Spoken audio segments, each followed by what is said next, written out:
Meus irmãos, a paz do Senhor, nós estamos nesta manhã para mais uma escola bíblica dominical. Hoje nós vamos falar sobre a segunda lição e sobre o tema o reino dividido, Jeroboão e Roboão. Antes, porém, nós vamos dirigir a Deus uma oração. Quero louvar a Deus pela vida do companheiro evangelista Walter, que está conosco.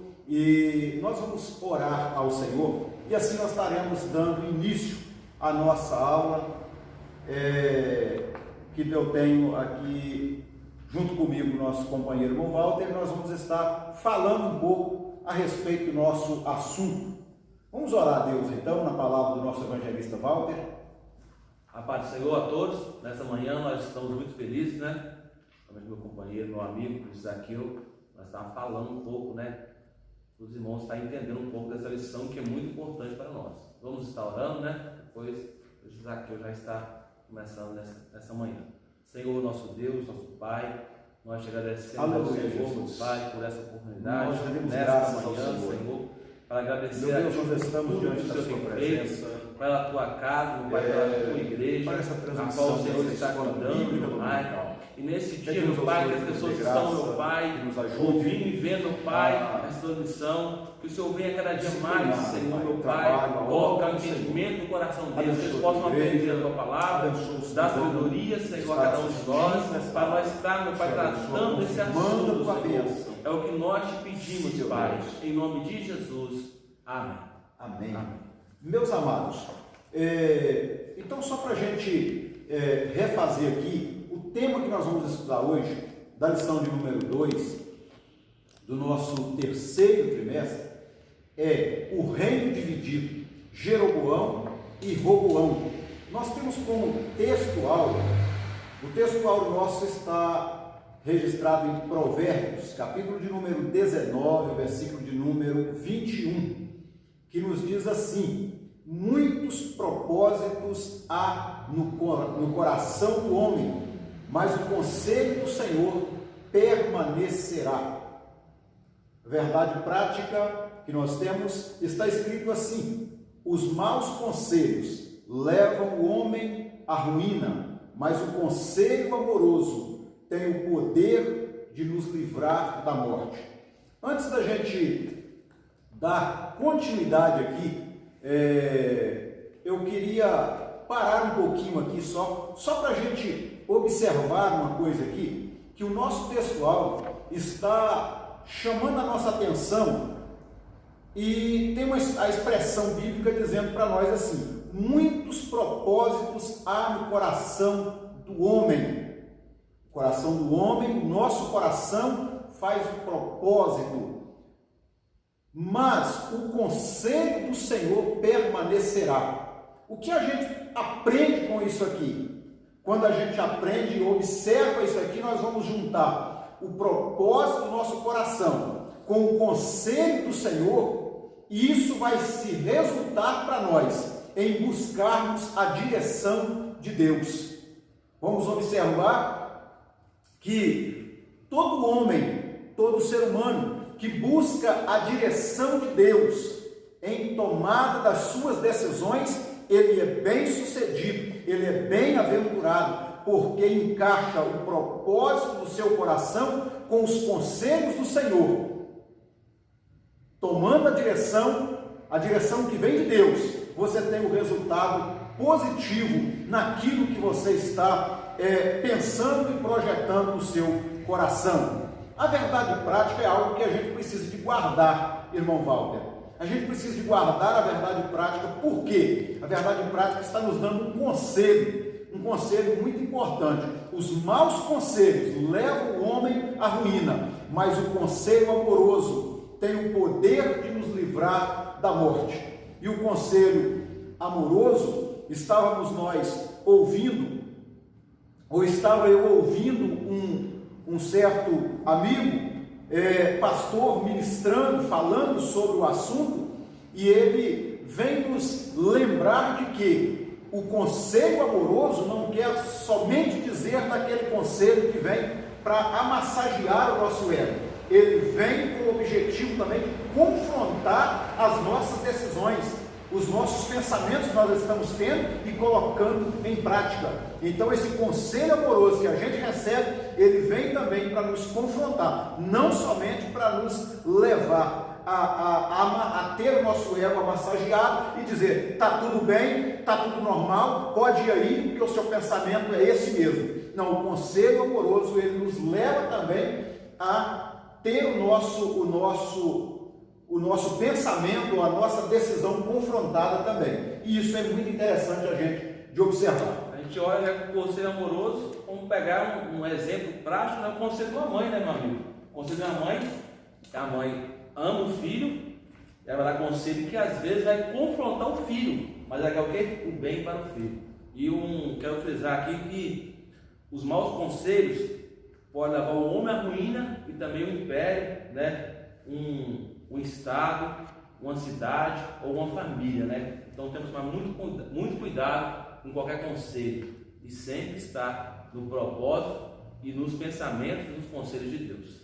Serve muito de alerta, só para a gente fechar a verdade prática aqui, serve muito de alerta para quem está liderando uma igreja, porque também existe os maus conselhos que pode ser vindo para quem está à frente de um trabalho da igreja, conduzindo a igreja do Senhor, que se a pessoa que estiver conduzindo ali não tiver uma consciência pura e não souber avaliar os conselhos que ele está recebendo, ele pode também levar a igreja a entrar em ruína, como você disse, uma nação, uma família, a cidade, mas a igreja é algo que a gente precisa também de cuidar muito.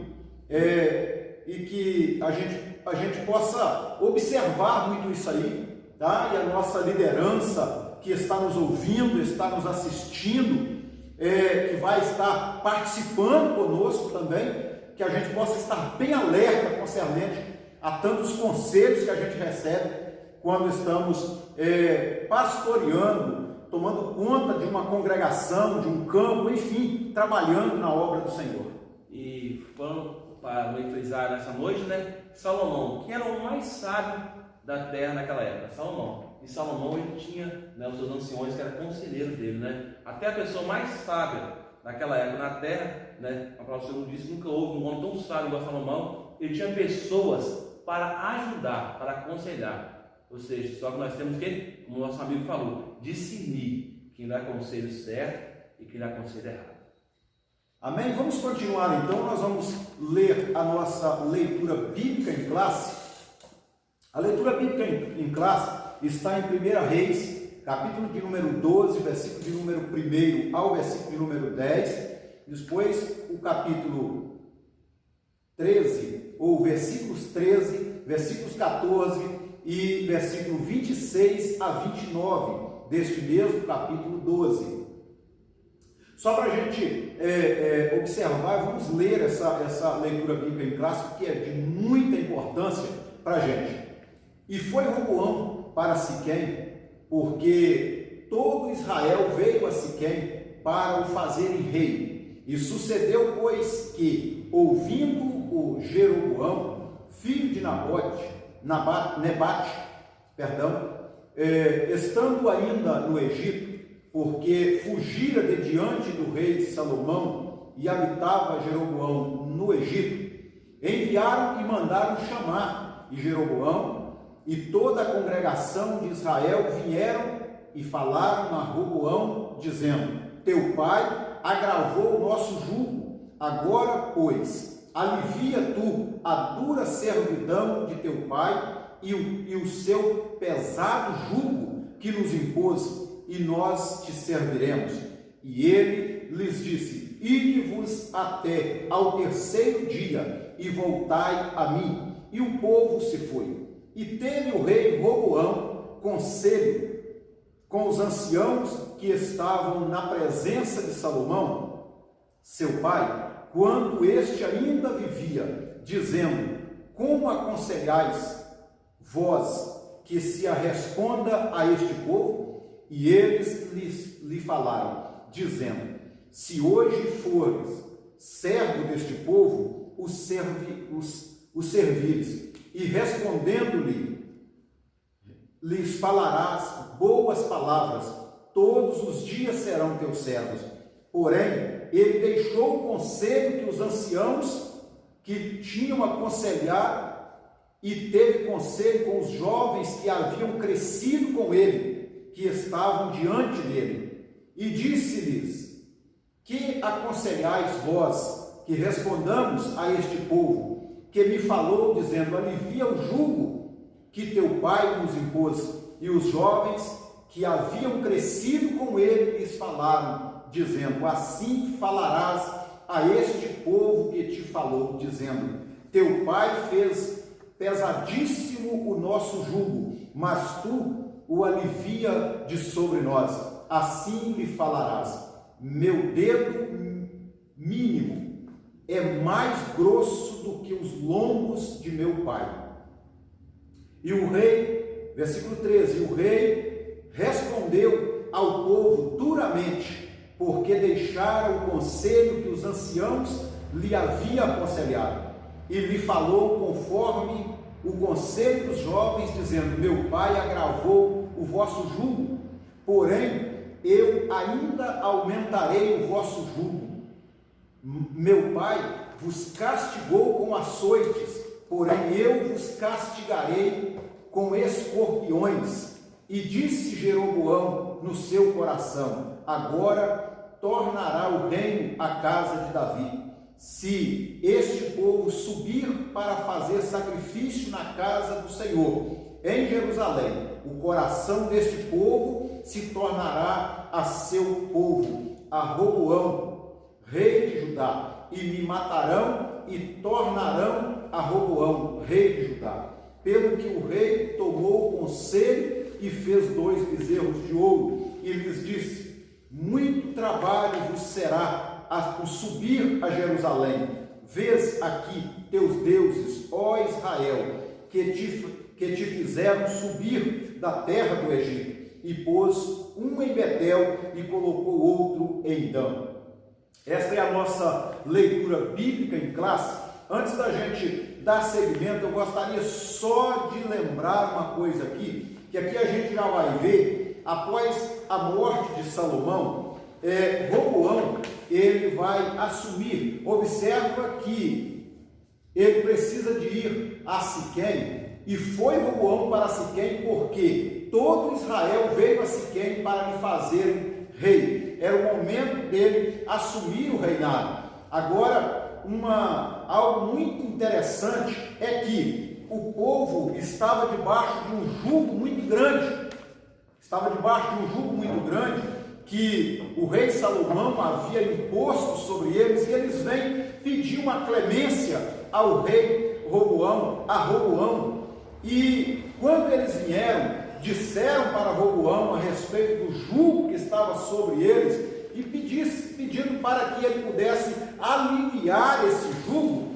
Ele pega o povo, Walter, para ir caminho de 3 dias e depois voltar a ele, porque exatamente ele precisava de quê? De alguém que o aconselhasse. Em primeira partida, ele fez o que era correto. Por que ele fez o que era correto? Porque ele foi e buscou os conselheiros que faziam parte da equipe de conselheiros do rei Salomão. Inclusive você já até comentou um pouquinho aqui quando nós estávamos falando sobre a verdade prática dos conselheiros que faziam parte do homem mais sábio da terra. Salomão, mesmo sendo mais sábio, ele precisava de pessoas que o aconselhassem, e eram pessoas que tinham o conhecimento. Então Roboão vai e pede conselho a eles. Qual é o conselho para eles? Serve este povo, porque depois esse povo vai te servir todo o tempo do seu reinado.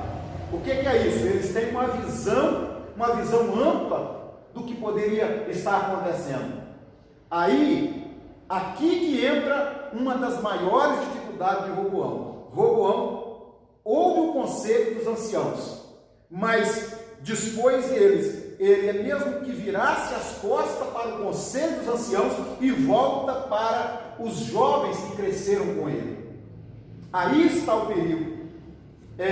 de Roboão, porque ele vai buscar conselho com alguém que conhecia ele desde a sua infância, crescendo com ele, participando das suas brincadeiras, dos seus dias de adolescente, da sua juventude, e agora ele vai buscar conselho a ele. E o conselho que os jovens dão para ele é conselho totalmente diferente dos anciãos. Diferente dos anciãos. Parece aqui que o Roboão já estava falando com os jovens, mas com o seu pensamento já feito já. É assim, uma pessoa chega num lugar, você tem vontade de fazer alguma coisa. Você vai chegar para mim e perguntar, Val, o que você acha disso? Mas já está no seu coração já, você fala, eu vou fazer isso. Eu só preciso de alguém para me incentivar a fazer essa tal coisa. Isso que é o perigo. Os anciões, eles queriam ajudar o bom, mas os jovens queriam o quê? Coisa mais fácil, coisa mais leve, porque eles não conheciam, que eles eram novos, não sabiam o que aconteceu com o reinado de Salomão, porque os anciões conheciam, aprendeu e também ajudou Salomão.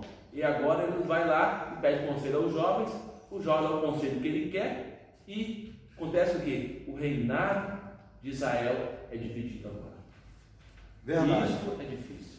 Verdade. Muito importante, irmãos, a gente observar isso e ver. A gente vai entrar aqui para falar um pouco do assunto da nossa lição, e o nosso objetivo, o objetivo geral da nossa lição é exatamente isso. É exatamente essa observação que está sendo feita, esse conselho que está sendo dado. Ressaltar a importância de ouvir bons conselhos. Ressaltar a importância de ouvir bons conselhos. Esse é o nosso objetivo, é o objetivo geral desse assunto, irmão Walter.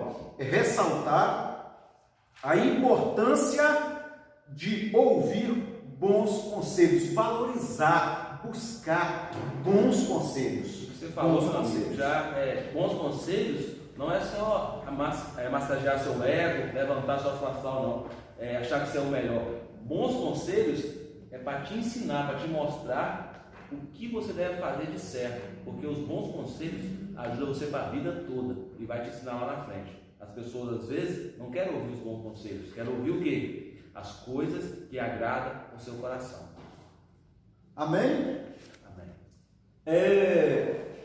O ponto central da nossa lição é outra lição extraordinária para a gente. É outra lição extraordinária. O ponto central, aquele que é capaz de distinguir os bons dos maus conselhos, toma sábias decisões.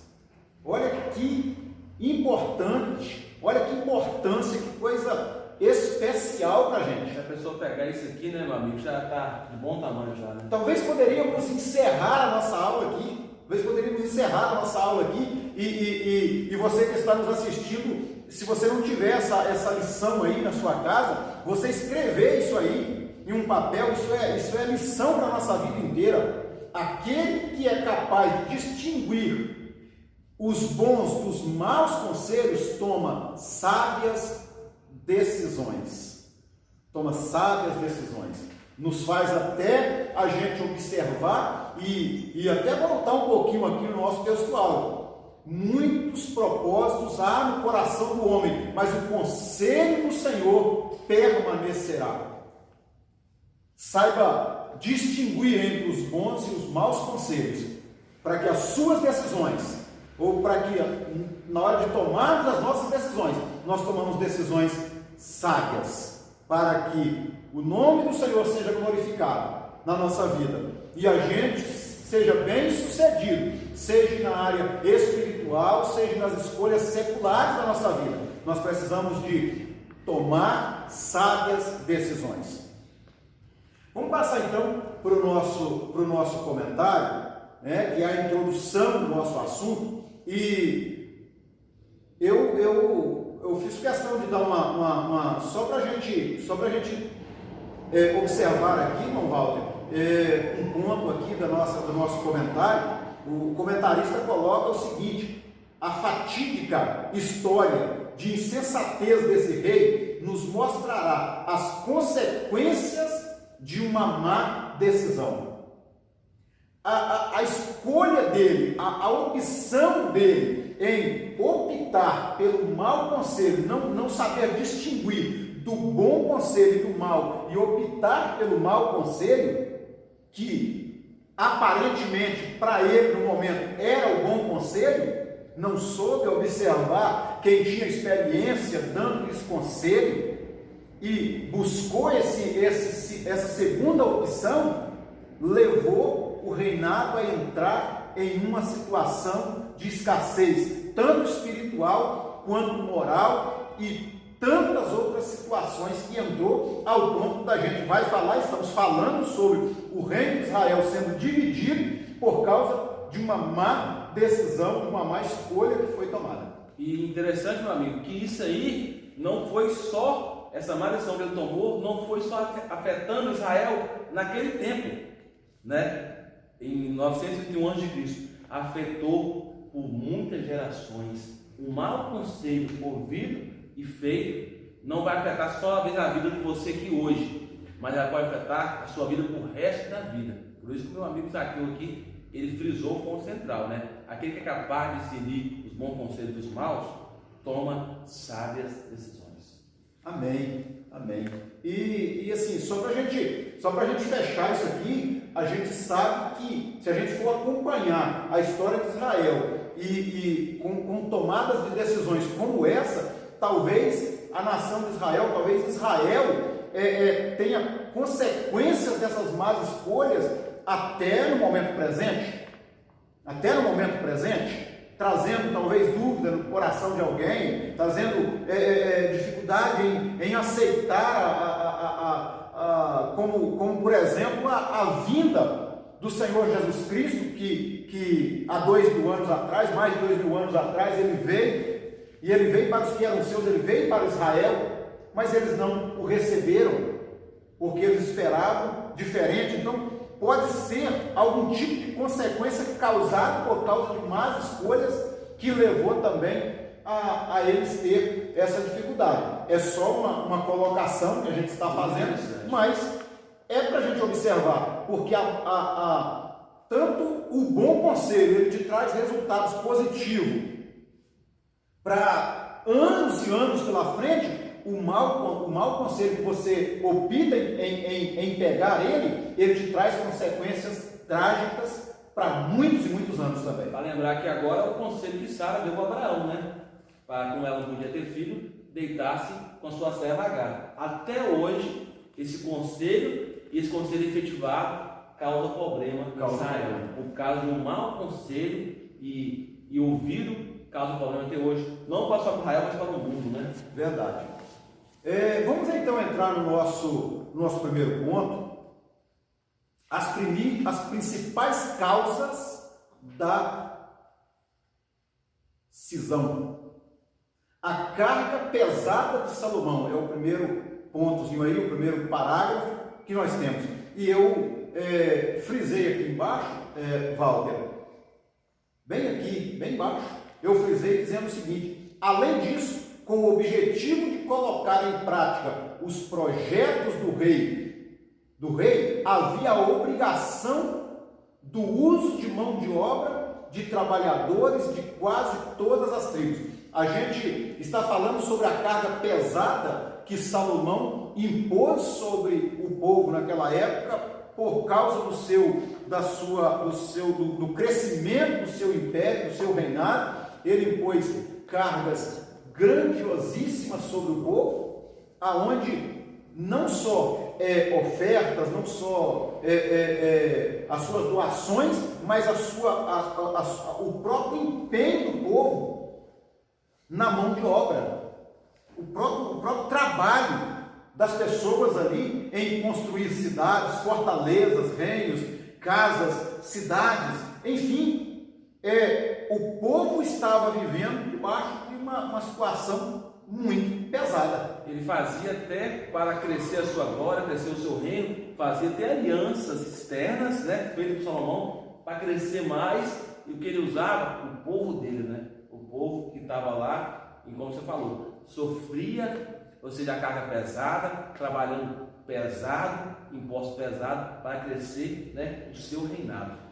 Isso, né, é algo também que acaba um pouco, né, com Israel. Isso faz o quê? Vê que o reinado, Israel existia 12 tribos, as 10 tribos vai para cima, fica mais afastado de Salomão e fica mais trabalhando o quê? Judá e Benjamim. Por causa de quê? Salomão preocupava mais com a glória, com as coisas, do que com o povo.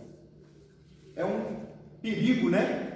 É um perigo muito grande isso aí. Eu volto a frisar para você que está liderando a noiva do Cordeiro, a igreja do Senhor Jesus Cristo. Tenha muito cuidado concernente isso aí, querido companheiro, querido amigo de ministério. Tenha muito cuidado. Peça ao Senhor constantemente para que Ele te dê graça, para que Ele te ajude a cuidar, tá, da igreja, para que você não venha impor sobre ela jugo para aonde o centro é você, o centro é a gente. Não, nós não podemos nos colocar como centro. O centro é Jesus. Nós estamos trabalhando para Jesus, nós estamos ganhando almas para Jesus, nós estamos pregando a palavra para crescimento do reino e a glória do nome do Senhor Jesus Cristo. Então isso é muito importante a gente frisar também. Vamos passar para o segundo, a divisão do reino. Eu vou ler um pouquinho mais aqui assim, só para a gente ter um entendimento melhor aqui, Walter, para a gente passar para os irmãos ou para as pessoas que estão conosco. Deus abençoe você que está conosco, que está nos ajudando, participando dessa aula. O autoritarismo de Salomão, do rei Salomão, culminou no descontamento das 10 tribos do norte, que você acabou de frisar. Em contrapartida, as tribos de Judá e Benjamim, que ficavam ao sul de Israel, participavam ativamente do governo e fazia parte de sua corte.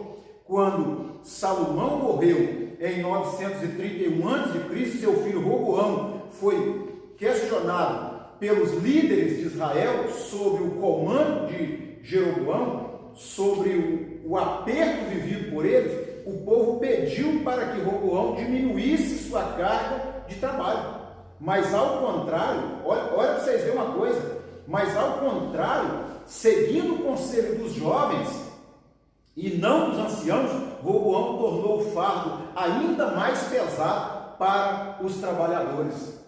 Ele entende e segue o conselho dos jovens, dizendo para ele: olha, fala para esse povo que o seu dedinho menor é mais grosso do que o lombo do seu pai. O que quer dizer isso? Você vai ser muito mais carrasco ainda, você vai pegar muito mais pesado.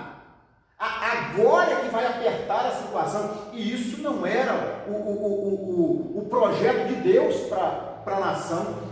Deus queria abençoar o povo, cuidar do povo, queria alguém que cuidasse, que amasse o povo, que aconselhasse, que trouxesse palavras assim de crescimento, de uma vida próspera pela frente, mas que cuidasse, que zelasse do povo, que ajudasse o povo a caminhar, mostrasse o povo o tamanho do Deus em que eles estavam servindo. E agora o homem, seguindo o conselho de jovens sem experiência, que não sabia do que estava se tratando, só queria aproveitar talvez do que esse jovem rei poderia oferecer para eles dá esse conselho, porque por certo, alguns deles assumiram algumas cadeiras para dar continuidade, ou não sei nem o que aconteceu com eles depois, com esses jovens, onde estariam eles, porque daqui para frente a gente vai ver as coisas apertando mais. A gente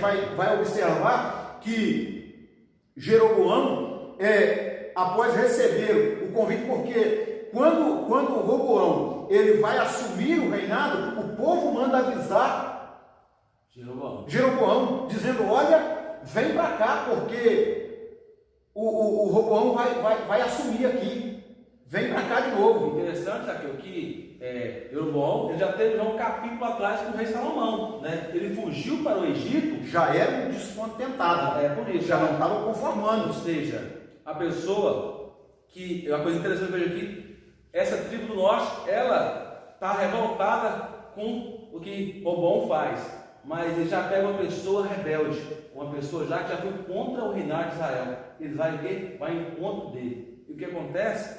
Que aí vai a divisão. Só Jeroboão não estava errado, não. Os que foram atrás dele também estavam errados, né? Com certeza. Não pode fazer isso. Quando uma pessoa está na casa do Senhor e quer rebeliar com qualquer outra coisa, nós não podemos seguir essa pessoa. Nós temos que ficar na nossa posição e orar. Como esses jovens aqui. Cadê esses jovens? Não eram os amigos dele? Amigos dá conselhos bons. Amigos está do lado ruim e bom. Esses jovens somem e deixa Roboão o maior aperto que ele passou nessa história aqui, sofrendo. Porque agora o seu reinado está dividido por ouvir conselhos errados. Amém? Estamos fechando aqui o primeiro ponto. Eu só queria fazer um fechamento bem muito rapidinho aqui, porque Salomão, o rei Salomão, ele deixa a desejar nisso aqui, porque ele não trabalha na unidade, na unificação do povo. Talvez falar sobre unidade. Eu ouvi um certo pastor que estava ministrando e ele deu ele contou uma experiência, ele contou um resumozinho sobre essa unidade. Ele fez uma comparação dizendo o seguinte, que a união é diferente da unidade. A união é como a gente vê um saco de batatinha lá no mercado. É uma união de batatas que está dentro daquele saco. Agora, a unidade é quando se faz o purê daquelas batatas. Agora não dá para você saber quem é, qual batata é batata. Só dá para saber que é um purê de batata. Uniu.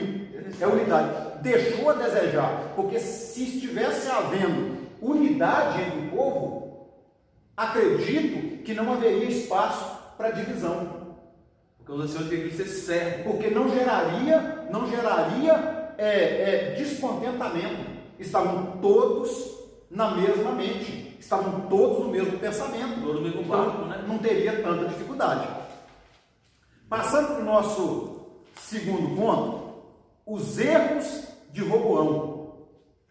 E eu anotei aqui, fiz questão de riscar um pouquinho aqui, só para a gente se entender aqui, o seguinte, Walter.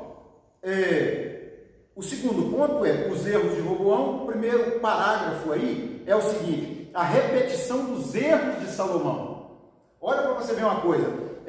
Salomão comete erros e Roboão assume e comete os mesmos erros, dá continuidade ao que Salomão estava fazendo. Observe isso. O conselho dos anciãos, que dizia que a solução do problema era dar às 10 tribos o que pediam. Isso significaria desacelerar o projeto de expansão e desenvolvimento do reino, mas também abrandaria os ânimos agitados do povo, evitando assim a ruptura. Observa isso. O conselho que os anciãos deu para Roboão foi o seguinte: não, moço, vamos servir esse povo agora. Vamos servir eles agora, vamos ser servo deles aqui, porque depois eles vão nos servir e vai nos servir sem ter problema.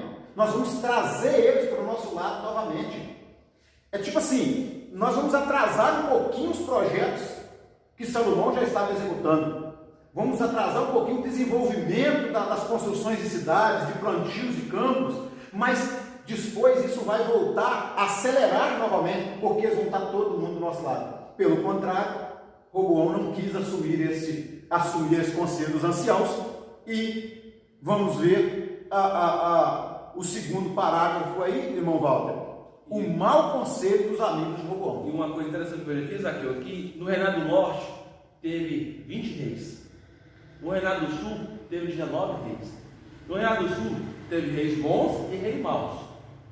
Passaram alguns reis bons, alguns reis maus.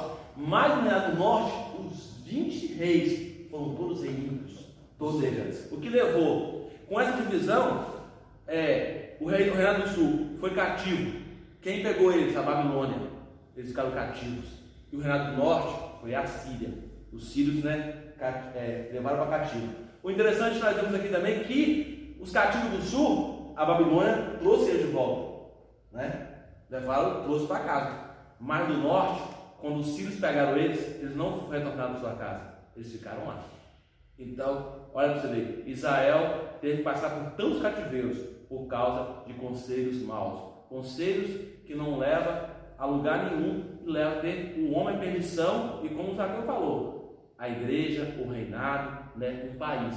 Então nós temos que sempre pedir sabedoria a Deus para discernir os conselhos bons dos conselhos maus.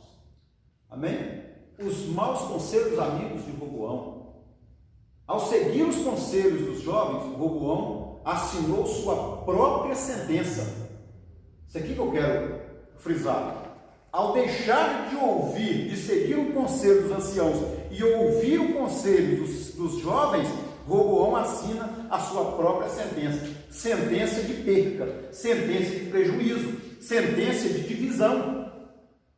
Por causa de a frase mais correta, eu estava ouvindo o pastor e eu quero aplicar essa frase aqui que eu gostei demais da conta, que ele disse o seguinte: o homem envaidece sem perceber. O homem envaidece, ele cresce, se orgulha, acha que ninguém é melhor do que ele, acha que ninguém é mais importante, não precisa buscar conselho a quem tem conselho para dar, ele pode buscar simplesmente a quem ele entender de buscar, que vai ser bom, ou talvez deixar, Walter. Outro perigo muito grande é tomar as próprias decisões sem buscar uma orientação de alguém, buscar um conselho. A primeira recomendação nossa é buscar o direcionamento de Deus. É o que o textual está dizendo. Buscar o direcionamento de Deus. Mas a gente, geralmente, uma liderança, em especial da igreja, ele tem alguém que ele confia, que ele busca conselho. E isso vai lhe fazer bem. Isso vai ajudar ele. Então, Roboão, quando deixa de seguir o conselho dos anciãos e pega o conselho dos jovens, ele está assinando a sua sentença. Sentença de perca, como eu já disse, e sentença de ruína para o reinado. Terceiro, o cuidado com os conselhos.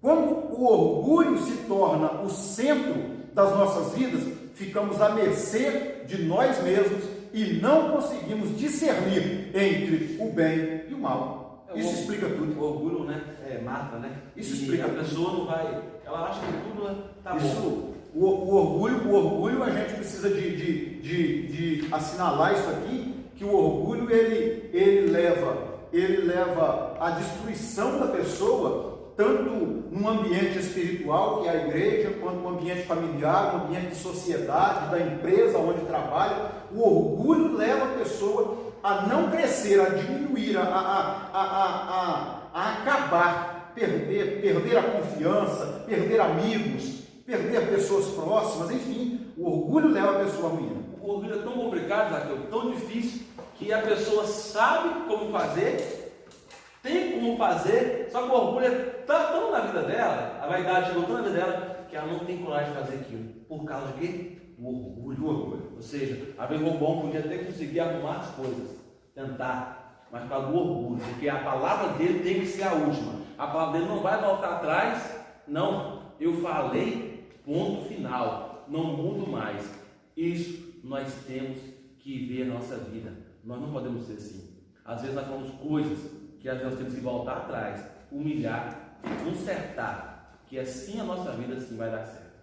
Amém? Só para a gente fechar aqui e passar para o terceiro ponto e último, eu só quero deixar mais uma vez frisado a respeito dessa frase: o homem envaidece sem perceber. O homem se envaidece sem perceber. Cuidado com isso, amigos de ministério, irmãos em Cristo. Muito cuidado, amigo que está me assistindo, dono de empresa, funcionário, cuidado para você não se envaidecer, porque isso pode te trazer prejuízo, tá? Ao invés de você crescer, você frutificar, você vai ser decepção para as pessoas, você vai ser vergonha para as pessoas, você vai perder e perder muito. Terceiro ponto, o reinado e a idolatria de Jeroboão. A chegada de Jeroboão trouxe mais ruína, trouxe mais dificuldade. Porque não temia a Deus, né? Não temia o Senhor. Vai fazer o que? Bezerro de ouro. Olha o que acontece, né, Zaqueu? É uma pessoa que não está, né, de acordo com a vontade de Deus, não está na direção de Deus, vai levar as 10 tribos do norte a começar a adorar outros deuses, né? E ainda ele consegue ainda pegar, né, os bezerros de ouro, e que Arão fez, que o Senhor matou 3.000 pessoas, né? Naquela época, quando Israel estava no deserto, por causa daquele bezerro de ouro. Agora, Jeroboão, que estava no Egito, né, ouviu as histórias, ouviu também os seus amigos, pais, avós falando, porque era da tribo de Efraim, sim, e quer implantar isso em Israel. É muito sério, muito sério. A rebeldia de Jeroboão. Durante o reinado de Salomão, Jeroboão se rebelou contra ele. Observa que Jeroboão, ele já tinha se rebelado contra Salomão, e o povo vai e manda chamar ele. É aquilo que você disse. Errou Jeroboão em vir e errou o povo em mandar chamar, porque já era alguém que havia rebelado, era alguém que não estava concordando com o que estava acontecendo ali, e isso trouxe dificuldade. Segundo, Jeroboão, primeiro rei do norte, temendo que a peregrinação dos judeus ao templo para a adoração pudesse promover a reunificação do reino, Jeroboão mandou erigir 2 santuários de adoração com bezerros de ouro, um ao norte, em Dan, e outro ao sul, em Betel. Isso aqui talvez, vamos dizer, que trouxe uma das maiores ruínas, irmão Walter. Por quê? Ele temendo a unificação do povo, porque o povo peregrinava para Jerusalém para adoração, para o culto, para adoração a Deus,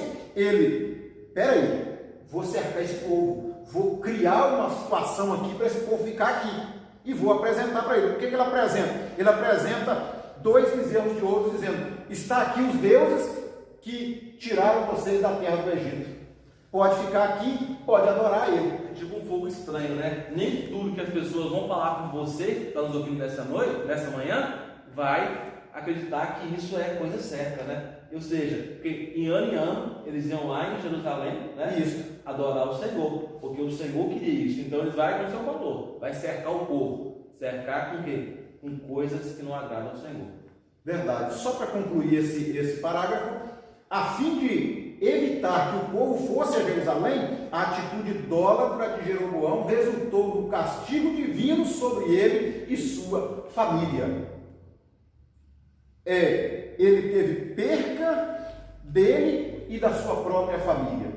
A destruição de Deus sobre a vida deles, a perca que eles tiveram, os prejuízos irreparáveis que tem. E esse é um perigo de trazer idolatria para dentro da casa do Senhor. Ele levou isso para dentro da casa de Deus. Esse era o mandamento mais que o Senhor frisava, né? Não trazer outros deuses além de mim, não adorar outros deuses além de mim. Então o Senhor, ele abominava esse tipo de ação. E a ação que Jeroboão foi fazer para tentar driblar algo, tirar a visão do povo. Ou seja, não foi só ele que sofreu, foi todas as famílias do reino do povo. Terceiro, consequências da idolatria. Deus não admite dar a sua glória a outrem. Isso é verdade, pura verdade. A gente não precisa, não tem que tentar fugir disso, não tem que tentar procurar explicação para isso. Essa é a verdade. Deus não admite dar a sua glória a outro. Por isso, o pecado da idolatria tem como consequência a separação de Deus e a maldição. Não é Deus que separa do homem, é o homem que separa de Deus por causa da sua atitude pecaminosa. Fechando a nossa conclusão, irmão Walter, enquanto Jeroboão praticou a idolatria de forma direta, Roboão se envolveu numa espécie de veneração que, embora oculta aos olhos humanos, produz as mesmas danosas consequências. Os desejos egoístas de Roboão estavam acima da vontade de Deus. Que interessante, situação, né? Aqui um fez Deus e o outro estava achando-se Deus, né? O outro estava se achando Deus, acima de Deus, a sua vontade estava acima de Deus. O ídolo dele era ele mesmo. Sua própria vontade. Se envaideceu de uma forma tão grande que ele estava se sentindo acima de Deus. Nós aqui, Zaqueu, então nós dois aqui, eu volto. Vamos fazer um trabalho, não. Aqui é eu que faço, é eu que sei fazer. Não precisa de ajuda de ninguém, ou seja, ele está se achando, então não precisa nem de Deus, né? É isso que ele estava fazendo. O Boão não precisava de Deus, ele estava dizendo que a vontade dele tinha que ser maior que qualquer outra. Quando o crente tem Deus como seu guia, ele não toma conselho com pessoas que lhe falarão o que ele quer ouvir. Os conselhos amorosos levam a isso aí, leva a gente a buscar conselhos, e conselhos que não é o conselho que a gente quer ouvir. Às vezes a gente vai ouvir, observe isso, mas decidirá por ouvir pessoas que falem a verdade. Mostre o caminho certo. Não passa por aqui, passa por cá, porque aqui que é o caminho certo. Isso é conselho, isso é amigo de verdade. Pode doer, Zaqueu, naquele instante, mas na frente vai ser cura para a alma dele. Com certeza, vai ser ganhos, né? Queridos, estamos chegando ao final da nossa aula, queremos agradecer a Deus por essa oportunidade de estar com vocês e pedindo a vocês que estejam conosco, que estejam orando por nós, tá? E assim que vocês puderem, entra na página da nossa igreja, tá certo? Deixou de ser o Facebook, agora é a página da igreja, Assembleia de Deus, Ministério Ecoporanga, tá certo? E assim nós vamos seguindo em nome do Senhor Jesus Cristo. Para encerrar, nós vamos fazer uma oração a Deus, agradecendo a Deus por este momento. Maravilhoso Deus, eterno e poderoso Pai que estás no céu, nós te louvamos e bendizemos o teu nome. Agradecidos somos ao Senhor por este momento aqui, partilhando da sua palavra, meu Senhor. Pai amado, aquilo que nos faltou falar, aquilo que nos faltou, meu Senhor, trazer aqui a explicação, que o teu Espírito Santo possa penetrar no coração e na alma desta pessoa que está nos assistindo, que vai nos assistir. Que ele possa ter o entendimento da parte do Senhor, meu Pai, desse assunto, para o seu bom crescimento, para o seu bom andamento na obra do Senhor, e o nome do Senhor ser glorificado. Obrigado pela vida do companheiro evangelista Walter, que estamos juntos aqui, em nome do Senhor nós te louvamos, amém e amém, Senhor Jesus. Deus abençoe, Senhor.